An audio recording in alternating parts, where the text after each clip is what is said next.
할렐루야. 오늘도 하나님께서 크신 은혜 주심을 믿습니다. 우리가 은혜를 사모하는 마음으로 우리가 힘차게 우리가 손뼉치며 찬양해야죠. 함께 찬양합니다.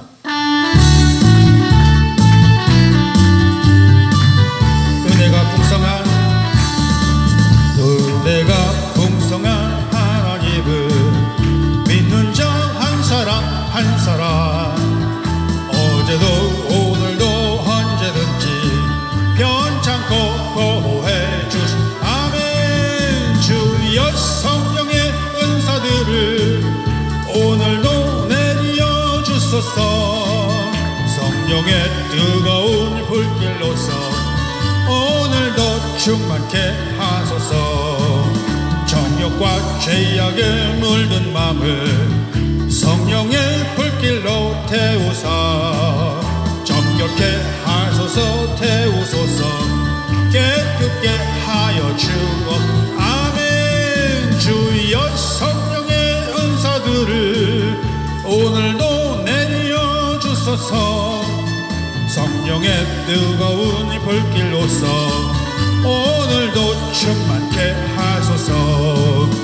희생의 제물로 돌아가신 어린 양 우리 주 예수여, 구속의 은혜를 내리시사 오늘도 구원해 주.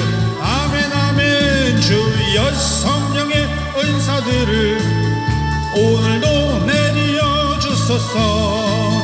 성령의 뜨거운 불길로서 오늘도 충만케 하소서. 주님의 기쁘신 은혜만을 세상에 널리 전하리니 하늘의 능력과 권세로서 오늘도 입혀주오.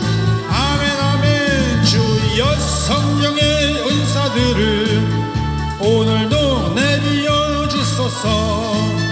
성령의 뜨거운 불길로서 오늘도 충만케 하소서. 오른손 들고 아멘 아멘. 오늘도 우리가 함께 믿음에 선포하기를 원합니다. 우리 하나님은 살아계십니다. 아멘. 그 살아계신 하나님은 우리의 기도 들으시고 응답 주심을 믿습니다. 아멘. 그렇습니다. 여러분, 이사야서 7장 14절에는 우리 주님의 오심과 함께 하심을 예언하고 있습니다. 주께서 친히 징조를 너희에게 주실 것이라. 보라, 처녀가 잉태하여 아들을 낳을 것이요 그의 이름을 임마누엘이라 하리라. 아멘. 여러분, 이 같은 말씀을 마태복음에서 다시 반복해 합니다. 보라, 처녀가 잉태하여 아들을 낳을 것이요 그의 이름을 임마누엘이라 하셨으니 이를 번역한즉 하나님이 우리와 함께 계신다라고 말씀하고 있습니다. 여러분, 임마누엘이 무슨 뜻이라고 했어요? 하나님이 우리와 함께 계신다는 이 말씀인데, 이 말이 다시 말하면 뭐예요? 하나님이 살아계신다는 것이고, 그 살아계신 하나님이 지금도 우리와 함께 하시는 그 임마누엘의 하나님이 우리가 함께 계시니 당연하게도 우리의 기도 들어주시고 응답 주신다는 말씀입니다. 구약에서도 신약에서도 오늘날 현대에서도 이같이 증거하고 있는 것이 바로 무엇입니까? 하나님은 살아계신다, 이것입니다. 여러분, 우리가 그것을 믿음으로 고백하고 선포하고 이웃에게 전하는 저와 여러분 되시기를 주님의 이름으로 축복합니다. 오늘 여러분 주보 표지를 보시면은 그림에 좀 특색이 있게 해놨죠. 제가 예고한 대로 여기에 보니까는 초를 5개 그려놓고 달랑 하나만 딱 촛불을 붙여놨습니다. 바로 첫 번째 대림절에 촛불이 붙는 그 날이 바로 이 날입니다. 그리고 다음 주에는 촛불이 2개가 켜지는 그림으로 바뀌겠죠. 원래는 여기다 직접 놓고선 불을 이렇게 붙이고 해야 되는데 오늘 대신 우리는 그것을 그림으로 설명합니다. 여러분, 이것을 우리가 대림초라고 부릅니다. 이 대림초라는 것은 PPT 잘 따라오셔야 돼요. 이 대림초는 1839년도에 대림절을 맞이하면서 독일의 함부르크에서 사역하는 루터교 목사이신데 요한 힐리히 비헤론 목사라는 분이 청소년 사역을 했습니다. 그림 보세요.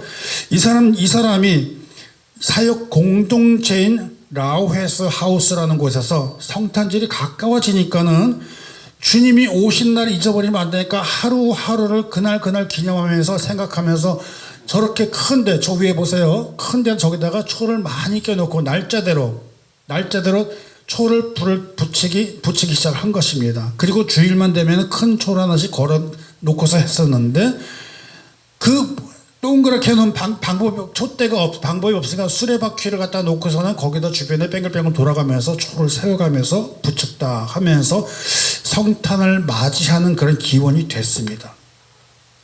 여기서 사용되는 것은 그 주일마다 붙여지는 그 초는 짙은 보라색으로부터 점차 얇아져서 핑크색으로 가다가 가운데 가서는 하얀 초가 되는데, 이것이 이제 일반화가 돼가면서 너무 많으니까는 주일마다 하나씩 하자 그래서 4개의 초와 가운데 하나의 성탄초를 갖다가 집어넣기 시작한 것입니다. 그래서 이 초에다가는 하나씩 의미를 집어넣기 시작을 했는데, 첫 번째 초는 소망이라는 뜻을 가지고 있고, 두 번째는 평화이고, 세 번째는 기쁨이고, 네 번째는 사랑이며, 그리고 크리스마스 날 드디어 하얀색 초를 불을 밝힙니다. 이것이 바로 성탄초. 그리고 그 주변에는 늘 푸른 상록수 가지고 쭉 동그랗게 해서 장식을 했는데, 우리가 이거를 대림환이라고 부릅니다. 이 대림환은 늘 푸른색 생명을 상징하고 있는 그런 의미로다가 상록수를 가지고 그렇게 만들어서 오늘날에 보여지는, 이거 아니야, 요거요, 요런 그림으로 형태가 나타나게 된 것입니다. 이것이 독일로부터 시작을 해가지고서는 이렇게 해서 오늘 우리들에게 전해지는데, 이것이 다시 영국으로 건너가가지고 밝혀지게 됩니다. 그 영국에 가면 또 어떻게 되냐, 빅토리아 여왕의 시대 19세기 비슷한 시기에 1837년도에 그때부터 1901년인가까지죠. 그때는 동그란 상록수를 어디다가 걸었냐면은 이런 그 벽이나, 여러분 지금 요즘도 크리스 트리 보면 그거 있죠, 문에다 거는 거 동그란 거 큰 거, 그 다음에 벽에다 붙이기도 하고 그거 있죠. 그것을 우리가 뭐라고 부르냐면 그리팅, 그러니까 그 환영 리스라고 해요. 그리팅 리스, 그렇게 부르기도 하는데 환영 리스고 화환이라고 부르기 시작했는데, 이것은 더 오래 전부터 그렇게 시작이 됐다 얘기입니다. 그 다음에 그 전에부터도 우리가 이것을 생각하면서 뭘 생각하냐면은 성탄절 트리라는 것이 나온다는 말입니다. 성탄절 트리. 지금은 성탄절 트리 그냥 반짝반짝하고 많잖아요. 이것도 역사가 깊어요. 이때는 1570년경에 얘도 독일에서 파라다이스 트리라고 하는 것을 시작을 해가지고, 그때는 지금 우리가 상상하던 거 전혀 아니에요. 4가지. 여기 보면 뭐가 달려있죠? 멀어서는 안 보이지? 여기 보면 빵이 있고, 이거 빵이요. 프리처 같은 빵이 들어가 있고, 그다음에 초를 걸어놨고, 장미를 걸어 놓았고, 또 하나가 뭐지? 사과를 갖다가 4가지를 갖다가 올려놓고 장식을 하기 시작했습니다. 여러분, 빵, 사과, 초와 장미, 이것이 가리키는 것이 다 예수 그리스도를 가리킨다는 얘기입니다. 이러한 것들로 장식을 시작해서 나왔는데, 이때는 그렇게 많이 있질 않았지만 나중에 얘네들이 어디로 가냐면은 영국에서 다시 모여가지고 영국에서부터 쫙 퍼지기 시작하는 거예요. 퍼지기 시작하면서 오늘날에 이르도록 영국에 갔을 때는 거기 온갖 장식, 반짝반짝거리는 것, 이런 것 막 그냥 화려하게 장식을 해가지고 퍼지기 시작하고, 그것이 오늘날까지 오게 되었더라. 그러니까 대림절서부터 시작을 해서 대림환, 그 다음에 대림초, 그것과 연계해가지고 성탄절 트리, 그 다음에 그 환영하는 그 리즈, 그런 것까지 같이 도달해서 오늘날 우리들이 뒤죽박죽 섞여서 같이 보고 있는데, 여러분, 우리가 이러한 기독교 문화의 전통을 쭉 이어서 같이 나가는 것도 중요하지만, 우리가 더 우리가 깊이 생각을 해야 될 것은 무엇이냐면, 그 안에 예수님을 발견하라는 것이에요. 예수 그리스도의 오심을, 기다림을 우리가 그것으로 표현하면서 그렇게 간절히 사모하는 마음으로 그 날, 언제 예수님 오시는 그날을 우리가 생각을 하면서 지내야 된다라고 하는 것입니다. 다시 말하면 여러분, 이것이 다 어디서 나오냐면 주님 오시는 그날, 주님 오심을 기다리는 기다림의 예전이다라고 하는 것입니다. 이렇게 보니까 굉장히 깊은 역사가 있던 것이 오늘날까지 왔는데, 여기서 우리들이 가장 잘 보셔야 될 건 뭐냐면요, 우리들이 믿음의 눈과 신앙의 눈으로 다시 바라보아야 될 필요가 있다는 것입니다. 오늘 우리들이 가지고 있는 모습들, 문화들, 모양 보면 전부 세상과 함께 뒤죽박죽이 돼가지고 전부 다 어떻게 돼요? 교회적으로 돌아와서 있는 것이 아니라 전부 세상화가 되고 있고 변화해서 변형이 되어서 지금 바뀌어버렸다는 것입니다. 마치 이런 거예요. 요즘은 조용한데 예전에는 성탄절 카드 보내면 거기 뭐라고 써 있어야지, 맞죠? 예? 그게 맞죠. 메리 크리스마스 써 있어야 돼요. 근데 뭘로 바뀌었어요? Seasons of Greeting이라고 바뀌었잖아요. Seasons Greeting이라고. 그래서 그걸 가지고서는 많이 논쟁을 이루었잖아요. 요즘은 그나마도 그것도 안 하더라고요. Seasons Greeting이 맞아요? 메리 크리스마스가 맞아요. 우리가 그것부터 살려야 될 필요가 있는데, 우리가 지켜야 될 정신과 우리가 지켜야 될 온전한 기독교 문화가 점점점 세상화가 돼가지고 뒤죽박죽 흐지부지 섞여 나아가고 있다는 것입니다. 소위 말하고 있는 신앙이라는 것이 과연 어디에서 나오는 것이 맞느냐, 과연 무엇이냐라는 그 본질을 찾아 나아가면서 그것을 잊어버려서는 안 되겠다라고 하는 것입니다. 대림절, 바로 이 대림절이 그렇게 시작하면서 우리가 지내는 이 달력에는 1월 1일이 우리의 사람들이 모든 그 달력의 시작이 1월 1일, 그래서 설날부터 시작하지만 바로 오늘 이 시간 대림절이 바로 교회력의 시작이다라고 하는 것을 우리가 꼭 기억하시기 바랍니다. 바로 주님이 오시는 날을 기념하면서 그 오시는 날을 기다림으로부터 대림절이 바로 시작이라는 거예요. 저는 참 이날이 되면은 생각할 게 참 많아요. 저는 이날이 되면은 신학교 나오고 전도사 처음 시작한 날이 대림절이에요. 그때 같이 시작을 했어요. 첫 발자국이. 또 주보에는 그렇게 냈지만은 다음 주가 이제 교회 설립이라고 하는데, 사실은 그날이 12월 첫 주가 대부분 대림절이 시작하거든요. 대림절날 그것도 시작을 했고요. 그렇게 맞춰서 시작을 했는데, 여러분, 그 첫 번째 촛불을 밝히는 대림절 주일이 있는 것처럼, 그 대림절이라는 것은 여러분, 많은 흑암 가운데서도 하나님께서 살아계시고, 어두움 가운데서 임마누엘 하나님이 우리와 함께 계시고, 그 주님께서 어둠을 몰아내고 빛으로 오신 그 주님을 맞이하는 바로 그날이라는 것입니다. 그렇기 때문에 여러분, 이 첫 번째 초가 무엇을 의미한다고 그랬어요? 소망을 의미한다고 그랬죠. 그 소망을 밝히는 그 첫 번째 촛불, 그 촛불이 우리들 마음속에도 같이 밝혀지기를 주님의 이름으로 축복합니다. 우리들 심령 가운데서도, 어두운 심령 가운데서도 빛으로 오신 그 소망의 불이 환히 켜지기를 축복합니다. 우리들 마음속에 깔려있는 어두움에 있는 그 그늘, 또 무거운 마음들, 그런 것들이 바로 빛으로 오시는 그 예수 그리스도, 그 주님으로 인해서 여러분 가벼워지고 시원해지고 회복이 되는 역사가 있기를 주님의 이름으로 축원합니다. 대림절이라는 의미가 다가온다라고 하는 그 의미를 가지고서는 어드벤투스라고 하는 라틴어로 시작해서 어드벤트라고 우리가 지금 부르고 있는데, 이 대림절의 시작이 바로 예수 그리스도의 오심을 알리는 그 시작이다라고 하는 것입니다. 첫 번째 주. 우리 주님이 오시는 때는 세상이 굉장히 어둡고 불안하고 힘들었습니다. 그늘진 곳과 같이 살았습니다.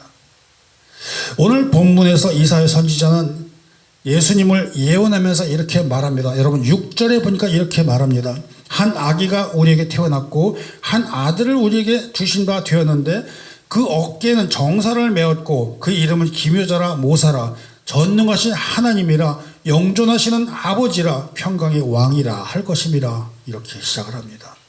이게 누구를 가리키냐면은 예수 그리스도를 가리키고 예언을 하고 있다는 것입니다. 그런데 그 예언을 받을 때는 너무나 시대가 어두웠고 힘들고 고달픈 그 시절이었습니다. 예수님께서 오셔야지만 되었던 그런 상황이 된 것입니다. 여러분 그 상황들이 오늘 본문 1절서부터 5절에 그 상황을 적나라하게 설명을 해주고 있는데요. 그 이사야 선지자는 주님이 다시 말하면 메시아가 오시면 어둠의 세력이 물러나게 될 것이고 미디안의 날과 같이 될 것이다 라고 하는 그 설명을 해주고 있지 않습니까? 그렇기 때문에 여러분 우리가 오늘 이 말씀의 첫 번째 그 메시지를 우리가 잘 생각해 보시기 바랍니다. 첫 번째는 뭐냐면 어둠 속에 있는 백성에게 빛을 주시기를 약속하신 주님이 바로 우리 주님이시더라 이 말씀입니다. 여러분 본문의 1절과 2절 말씀 보세요. 어찌하여 1절과 2절이 이렇게 전에 고통받던 자들에게는 흑암이, 전에 고통받던 자들, 왜 그렇게 고통받는 자들이 되었을까요? 정말 우리가 성경 보면은요, 이 이스라엘 민족들이 살아온 그런 패턴을 보면요, 참 보면 기구한 삶을 살아요. 어쩌면 그렇게 하라고 그러면 또 하지도 않고 안 해도 될 일을 골라가면서 해가면서 스스로 고생길에 빠져가면서 살고 있는지 참 보면 안타까울 때가 참 많이 있다는 거예요. 성경을 보니까요, 어떤 때는 잘 되게도 하면서 잘못되게도 하면서 잘 돼서 쭉 올라갔다도 복상망에 떨어져 나타나 있고 정말 애처롭고 불쌍한 그런 삶을 살고 있는 것 같아요. 어떻게 보면은. 그런데 어쩌면은요, 그 한 시대를 살아가는 그 사람들의 모습을 보니까요, 마치 우리들도 인생 평생을 살아가며 굴곡이 있는 그런 것하고 비슷한 것 같아요. 여러분 보세요. 마치 꼭 이런 것 같아요. 제가 비슷하게 한번 생각을 해보니까 이런 거예요. 부모님들이 자녀들을 향해서 늘 아이고 우리 아이들, 우리 딸, 우리 아들 잘 되거라, 잘 되기를 바란다 그러면서 나오면은 그 아이들을 애지중지하고 진짜 끼고 싸고 물고 빨고 해가면서 어떻게 귀엽게 잘 소중하게 키웁니까? 애기 안 키워본 사람 아직 모르겠지만 여러분 보세요. 그렇게 가면서 정말 기저귀까지 받아가면서 애 태우면서 이 자녀들이 어느 날은 땅에서 엄마 이러는데 여보 왜 얘가 엄마라고 얘기했어. 아니야 아직 옹알이야. 정말이라니까. 나중에 부부끼리 다투기 정도 할 정도까지 엄마라고 그랬어. 아니야 아빠라고 그랬어. 그래가면서 서로 간에 그렇게 그 아이가 하나 있고 반응 하나만 보고도 그렇게 기뻐하지 않아요. 애기가 뭐야 이 반응은? 안 키워봤어요? 아직 못 키워봤어? 아니야 옹알이야 막 그렇게 했는데 요 녀석들이 조금씩 자라면서 보니까는 지멋대로 살면서 사춘기가 찾아오고 나중에 말도 징글징글 듣지도 않아. 아이고 정말 저것이 어릴 때가 이뻤지 참 지겹다 징글징글하다. 그러면서도 아빠와 엄마의 마음은 여전히 그 사춘기에서 반항하고 있는 아이들을 여전히 사랑하잖아요. 여러분 정말 잘 생각해 보세요. 저 백성들이 그렇게 막 진짜 엉망진창으로 살아도 하나님 여전히 사랑하신다니까요. 우리가 그것을 아셔야 될 필요가 있어요. 보세요. 야 너희들은 말이야 그렇게 자라면서 청년 때는 말이야 고생을 사서라도 해도 정말 아깝지가 않아. 그러니까 열심히 해야 돼. 옛날에는 예 그랬지. 요즘은 그만해봐. 그렇게 통하는가? 그거 아니잖아요. 아이고 누가 그런 고생을 돈 주고 사서 가로돼 돈 주고 사람을 사서 써야지 이런 말하죠. 그래요 안 그래요? 공감 좀 해보세요 여러분. 고생을 사서라도 하려고 가르쳤는데 누가 요새 그렇게 하냐고. 고생은 사람을 사서 나 대신 시키는 게 요즘 세상이라 이렇게 말한다니까요. 참 이 말뜻이 뭐예요? 살면서 훈련과 연단을 통해서 더 강해져라. 어떻게 더 삐딱하게 살지 말고. 그러더니 시집 장가 가서 자기들이 아이들을 키워보니까 그때 부모들의 말이 옳았지. 아이고 요것들 나는 그래도 7, 8살 때나 말을 안 들었지. 요것들은 서너 살 때부터 말을 안 듣기 시작하네. 그때는 옛날에 미운 7살인데 요즘 미운 3살이라고 그러네. 사랑하는 여러분, 자기들이 그렇게 살지를 아니하고 자기들이 사춘기 때 그렇게 삐딱하게 나가고 탈선하고 이거 남 얘기하는 거 내 얘기하는 거야. 내 얘기. 내가 그렇게 살았다고. 그렇게 살았던 사람들이 자기들이 세대가 바뀌어가지고 아이들을 키우게 나가고 하고 있으면서 어떻게든 간에 본래대로 잘 키워야 되는데 이게 안 되는 거예요. 요즘 오늘 우리의 사회나 우리의 교회나 다 모습이 지금 무엇을 부르짖고 있어요? 다음 세대. next generation. 다음 세대를 아버지 하나님 이어가야 되는데 너무 힘이 어렵기 때문에 아버지 우리들의 자녀들을 잘 붙들어 주시게, 아이들을 도와주시고 아이들이 성장되기를 원하고 아이들이 잘 되기를 원하고 다음 세대를 지켜야지만이 우리가 살아나갈 수 있는데 우리의 후손들이 어떻게 살고 있습니까? 지금 기도 제목이잖아요. 그 일이 지금의 문제가 아니라 예전에 똑같이 그렇게 생겨가지고 하나님을 앙망하고 하나님을 따르고 주의 은혜를 사모하며 살아나가는 백성들이 하나님을 돌아가기 시작하고 우상을 섬기기 시작하고 하나님께 등을 돌리다가 저렇게 고생을 하고 사는 사람들이 나타난 그 모습이 여기에 지금 있다는 것입니다. 그것이 지나고 세월이 지나고 나서 여러분 그래가지고 사사기 2장 10절 말씀을 보시기 바랍니다. 사사기 2장 10절 말씀에 그 세대의 사람도 다 그 조상에게 돌아갔고 그 후에 일어난 다른 세대는 여호와를 알지 못하며 여호와께서 이스라엘을 위해 행하신 일도 알지 못하더라. 이 지경이 나버린 거예요. 여러분 다음 세대가 아니라 완전히 그것을 끊어먹는 다른 세대가 돼버린 거예요. 이게 다른 세대라는 단어가 그냥 사람이 지능해 성경에 있는 말씀이에요. 사랑하는 예배자 여러분, 우리들이 신앙생활을 하면서 우리들이 대림절을 맞이하면서 정말 성탄절을 앞두고 나아간 우리 이 시점에서 우리들의 자녀들에게 물려주어야 될 위대한 그 유산이 뭐가 있겠습니까? 바로 믿음의 유산 아니겠습니까? 신앙의 유산 아니겠습니까? 우리들이 가지고 있는 이 모든 것들, 그 주님의 오심을 기다리면서 우리들 자녀들에게 물려주어야 될 그것이 다음 세대를 이어가는 거 아니라 완전히 잘라져 버린 다른 세대가 되어버린다면 그것이 뭐가 되겠습니까? 바로 그걸 이야기하고 있던 것입니다. 하나님을 떠나간 마음, 하나님께 등을 돌려 돌이킨 백성들이 징계를 받아서 다시 곤두박질 쳐서 그 첫 절에서 소개한 것처럼 그 백성들이 여러분 아수리의 침공을 받아가지고 짓밟히고 사망의 어두운 그늘 가운데서 고통 중에 살아가는 것, 바로 그 첫 번째 나온 것 여러분 스불론과 납달리 거기서 공격을 받아가지고서는 그 단어가 그 동네 이름이 나오는 이유가 거기에 있는 것입니다. 1절 한번 펴봐요. 1절만. 여러분 그 본문 1절 말씀 보세요. 1절 펴보시니까는 그래 같이 보시죠. 네. 여러분 그 스불론과 납달리에서 그렇게 사람들에게 보세요. 전에 고통받던 자들에게는 흑암이 없으니 옛적에는 여호와께서 스불론 땅과 납달리 땅에 멸시를 당하게 되는데 저 말이 바로 그거예요. 아수르에게 진동받아서 멸시를 당하게 됐던 그게 그 뜻입니다. 그렇게 돼서 나왔는데 바로 그것을 어떻게 해요? 다시 일으켜 주신다. 다시 일으켜 주신다. 그 백성들이 빛을 잃고 거두어진 땅에서 빛이 돋아 주님께서 그날을 창성하게 즐거움을 더하게 해 주신다. 그러면서 누구의 날과 같이 합니까? 미디안의 날과 같이 겪게 해 주겠다라고 하는 약속입니다.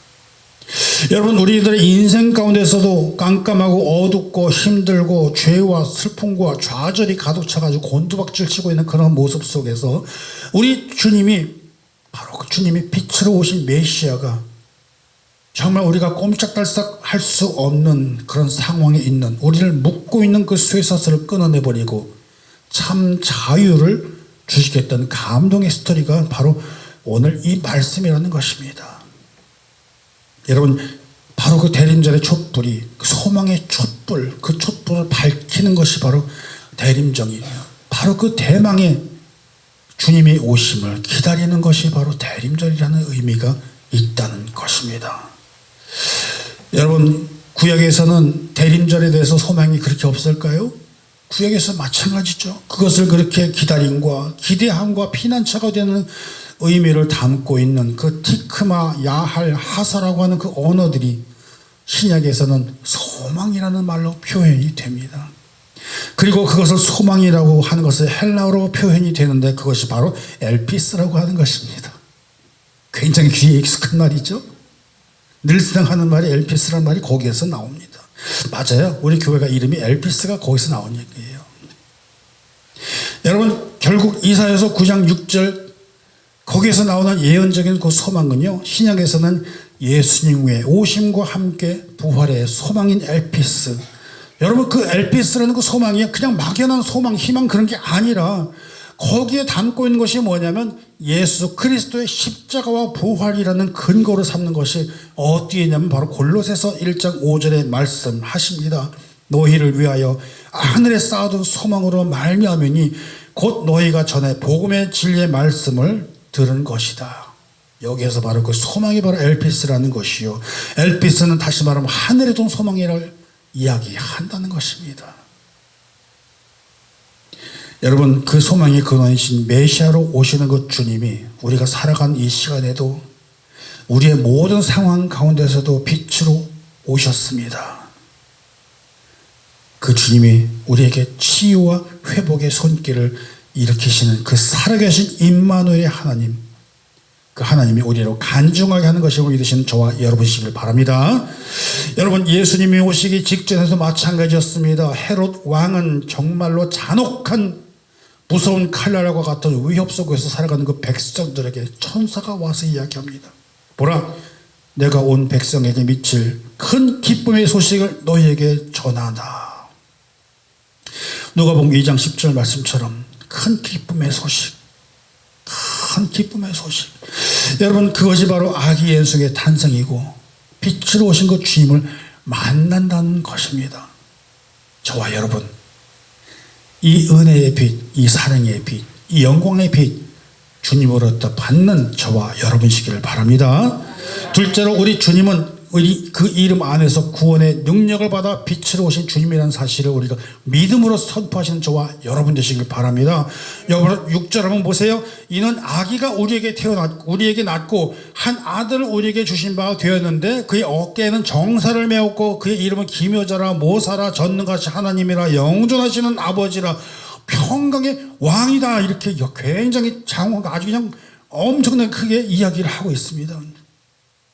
그의 이름이 뭐라고요? 기묘자라, 모사라, 전능하신 하나님이라, 영존하신 아버지라, 평강의 왕이다. 이렇게 이야기를 하고 있습니다. 여러분, 이것이 곧 메시아의 칭호라는 것이에요. 메시아의 칭호.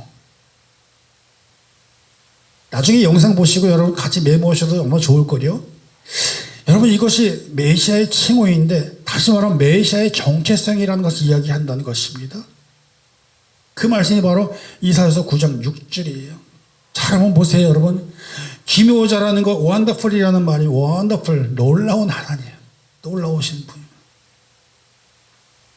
또 모사라는 말은 우리의 카운슬러가 되시는 분이고, 그분이 바로 어떤 분이냐면 지혜로운 분이시고 우리에게 조언을 해주시는 분이고 완전한 계획을 이루시는 통치자가 되신다는 것입니다. 또 전능하신 하나님은 마이티 갓이라고 부릅니다. 능력의 하나님이시고 위대함을 넘어서 또한 영존하신 하나님, 에버래스팅 파더, 바로 그 아버지, 우리 아버지 같이 보호해 주시고 책임져 주시는 그 하나님, 결국에는 평강의 왕이요 프린스 오브 더 피스, 그분으로 우리에게 오신 거예요. 바로 우리가 늘 말하고 있는 샬롬의 하나님이십니다. 여러분, 이 모든 것들이 우리 4절에 있는 미디안의 날과 같이 했던 겁니다. 미디안의 날이 무슨 날이에요, 여러분? 미디안의 날이 무슨 날입니까? 이 날은 엄청난 날이에요. 미디안이 도대체 얼마나 괴롭히고 미디안의 압제가 얼마나 컸는데, 이거는 정말 이제 괴로워서 못 살 지경으로 그렇게 만들어 놓은 사람들이 미디안이란 말입니다. 농사를 지어서 곡물들을 쌓아놓으면 와서 홀라당 뺏어가 버리고, 뭘 좀 해놓으면 홀라당 와서 파괴시켜버리고, 뭘 좀 해놓으면 틈틈이 호스부터 노리면서 막 약탈해가는 그런 민족들이야. 누구를? 이스라엘 민족들을. 너무나 힘들어서 쟤네들한테 너무나 뺏기고 그러니까 궁핍해서 못 살겠습니다라고 말이 나올 때까지, 그때 하나님이 역사하십니다. 바로 기드온의 300용사가 나타나서 그 미디안을 다 쳐부숴 깨버립니다. 엄청난 일. 그 300용사가요. 그래서 그 미디안 300용사 거기에 나온 거예요. 추수 때가 되면 이뤄놓고 가면 수시로 와서 빼가고 또 빼가고 또 빼가고. 여러분, 그래서 사사기 6장 3절 5절의 말씀을 스크린에 띄워놓을 테니까 쭉 읽어보시기 바랍니다. 이스라엘이 파종하게 되면 미디안이가 아말렉에 와가지고 동방산에서 치러 가고, 여러분, 이렇게 괴로움을 많이 당했던 그 미디안의 사람들, 바로 그 기드온의 300 용사가 미디안을 에워싸버리고 나팔 불고 항아리를 깨고 횃불 들며 혼란에 빠뜨려 지들끼리 싸워서 깨지게 만들어버리고 승리를 얻어 바로 그 미디안의 날이 바로 그 날입니다. 바로 그와 같이 지금까지 어려움 속에 살고 있었던 모든 백성들, 너무도 힘들게 살고 있었던 그 사람들에게 미디안의 날과 같이 너희들을 회복시켜줘서 복구시켜줘서 그 영광을 다시 살게 해주시겠다, 약속의 하나님이라는 것입니다. 사랑하는 예배자 여러분, 이사야서 9장 4절 말씀처럼 그들이 무겁게 맨 멍에와 그들의 어깨에 채찍과 앞제자가 막대기를 죽여서 꺾으시되 미디안의 날과 같이 하셨습니다. 이 선포가 바로 그거예요. 오늘 우리에게 하나님께서 말씀해 주십니다. 지금 저와 여러분, 우리 교회, 우리 가정 짓누르고 있는 그 멍에와 채찍, 하나님이 그때처럼 미디안의 날과 같은 때처럼 단번에 하나님의 방식으로 꺾어버리시겠다, 이 말씀을 우리에게 주신다는 그 말씀을 믿으며 나아가는 저와 여러분 되시기를 바랍니다. 주눅들지 마세요. 실망하지 마시고 주저앉지 마시고, 비록 약한 것 같으나 주님이 함께 하시고 하나님이 우리를 도우신다는 사실을 믿음의 확신으로 일어서시는 저와 여러분 되시기를 바랍니다.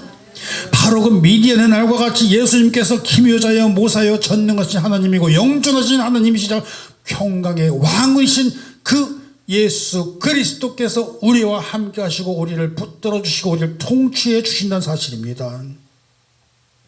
죄, 어두움, 무거운 거, 돌 같은 거, 다 고통의 모든 연결고리 단번에 끊어보듯이고, 오늘 이 시간에도 동일하게 역사하시는 그 역사하심이 오늘 우리에게도 동일하게 임하신다는 것입니다. 여러분, 우리가 그거 믿고 나가셔야 돼요. 우리들이 신앙생활하면서 믿음 생활하면서 그냥 지나가는 이야기로다가 지나가는 것이 아니라 바로 그와 같은 역사가 나에게도 임하게 해 주옵소서, 이것입니다. 이것을 기다리면서 그 주님을 맞이하는 그 마음, 이것이 바로 대리민절을 살아나가는 성도들의 마음이 되셔야 된다는 것이며, 그것을 통하여서 드라마틱한 감동의 역사가 바로 저와 여러분에게 지나가는 스토리가 아니라 바로 현실로 다가와서 우리에게 경험하고 체험하게 하고 우리의 입으로 간증하게 한다는 그 사실을 여러분 믿음의 확신으로 나가시를 바랍니다. 여러분, 오늘 말씀 구약이라는 그 과거에서 출발했지만 신약 시대를 거쳐오면서 오늘에 이르기까지 그 우리와 함께 하신 에벤 에셀의 하나님이, 그 하나님이 도우심으로 여기까지 왔으니 감사합니다, 이 고백을 하는 저와 여러분이시기 바랍니다. 그리고 지금도 함께 하시는 그 임마누엘의 하나님께서 오늘도 저와 여러분 함께 하시고 그 이레의 하나님이 우리의 앞에 있는 모든 미래를 열어주시며 비전을 함께 열어주신다는 사실을 우리가 확신으로 믿으며 나아가시기를 바랍니다. 바로 그 주님께서 오늘 세 번째 메시지가 바로 뭐냐면 은혜와 평강이 영원히 임하는 그 은혜를 주신다는 사실을 믿으며 나아가시길 바랍니다. 본문 마지막 7절 보세요. 그 정사와 평강이 더하심이 무궁하고 다윗의 왕좌와 그 나라의 군림하여 그 나라를 굳게 세우고 지금 이후로 영원히 저희 정의와 공의로 그것을 보존하실 것이라. 만군의 여호와의 열심히 이를 이루겠다라고 하는 말씀을 우리에게 주신다는 거예요.